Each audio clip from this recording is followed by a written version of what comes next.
Well, again, thank you, and it's really my pleasure to be here this evening to introduce one of our awardees. And it's particularly gratifying for me as a veteran and a former member of the Air Force to do so, and that is to introduce our next recipient, Brigadier General Sandy Best. General Best began serving her country in the state of Minnesota more than 35 years ago when she enlisted in the Minnesota Air National Guard as a personnel specialist. Since that time, General Best has risen through a number of positions and assignments, and in February 2016, she became the first female general in the history of the Minnesota National Guard.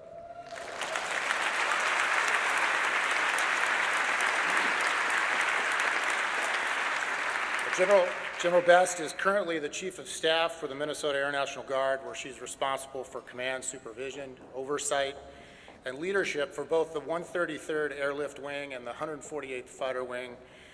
In her role, General Best serves as the principal advisor to the Adjutant General on a broad range of matters concerning Air National Guard, including both logistics, information systems, personnel, diversity, and family support. In her distinguished career, which includes an assignment and a deployment to Afghanistan in 2008, General Best has established herself as a champion of airmen, soldiers, and their families. From personnel to logistics to operations, her career is focused on leading people and organizations to achieve both their personal and organizational goals. She received her Bachelor of Arts in Human Resources from Metropolitan State University. She was born here in Minnesota, in Minneapolis, and she received an MBA from the University of St. Thomas. She's completed courses you can see in her bio at both the Harvard schools, Kennedy School of Government, the Air War College, and in 2012, her most distinguished academic certification, she joined the ranks of the Humphrey Fellows. Congratulations.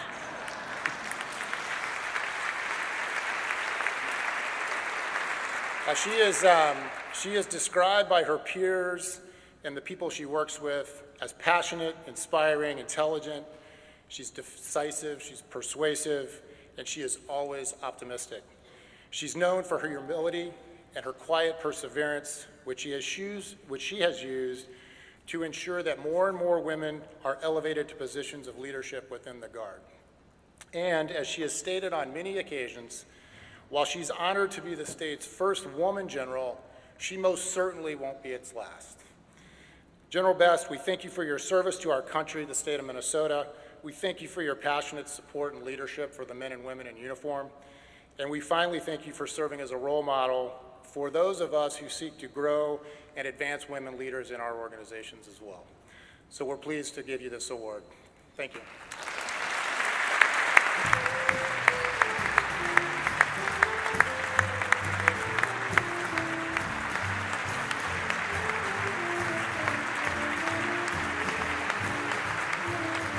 Thank you, Rob, for those kind introduction. Air Power. Good evening.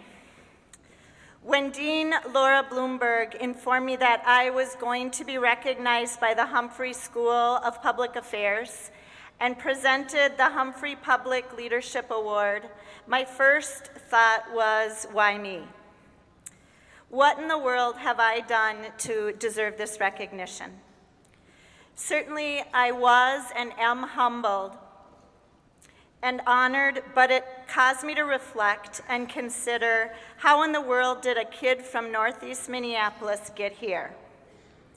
Quite honestly, I am standing here today because over the decades, I have always been blessed with and supported by passionate and inspirational people, all gifted in their own way.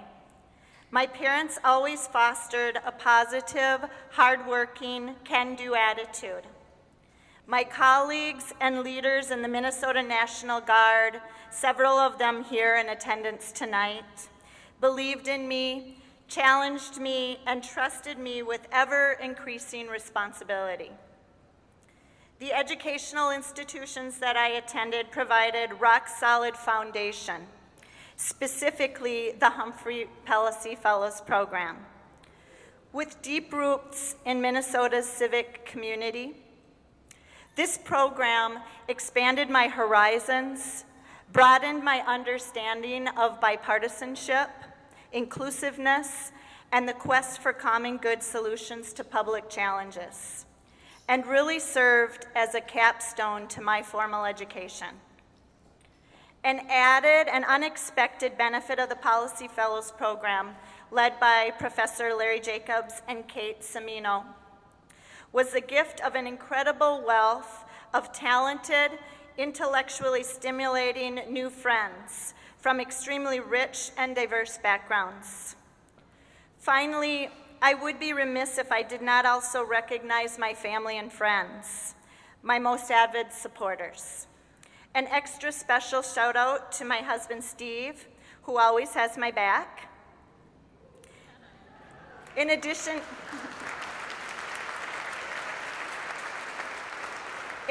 to my husband, Steve, here tonight I also have my daughter, Amanda, my niece, Angie, and her son, who serves with me in the Minnesota Air National Guard, Staff Sergeant Taylor Preby.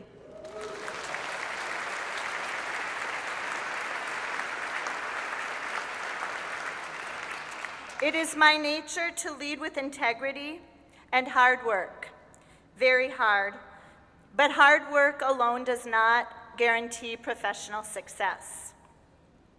I think that is why likely one of my highest priorities is to pay it forward and help others achieve their dreams. Poet Rupi Kaur expresses my sentiment most eloquently when she wrote, "I stand on the sacrifices of 1,000,000 women before me thinking, what can I do to make the mountain taller so the women after me can see farther?" We live in a rapidly evolving world where it seems you must continually be alert to every new culturally dynamic and technological advancement.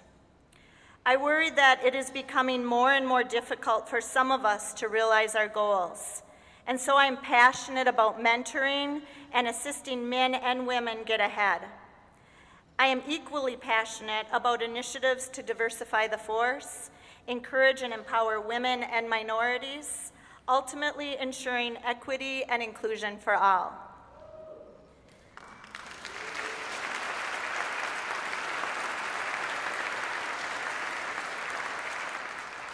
Something as simple as sending inspirational messages to encourage individuals, or providing professional context for those who are unemployed, or mentoring those looking up but unsure how to get there, might be just the lift that a person needs. To watch an individual that I have mentored grow professionally and personally and professionally is among my greatest joys. I'm excited to share that I recently accepted an appointment to serve for the next 2 years as the Special Assistant to the Chief of the National Guard Bureau for Diversity and Inclusion.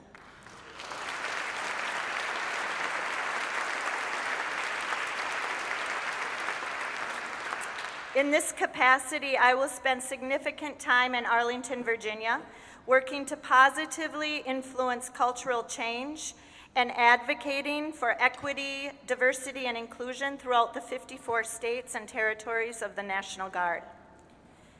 I am proud to report to you that your Minnesota National Guard is leading the way to create a radically inclusive people-first culture, recruiting and retaining top talent reflective of our state demographics in order to achieve our federal, state, and community missions.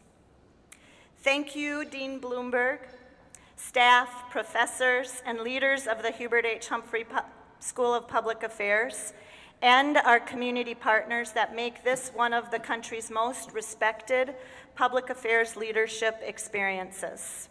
You helped me get to the podium tonight, and I will continue efforts to pay it forward. Thank you.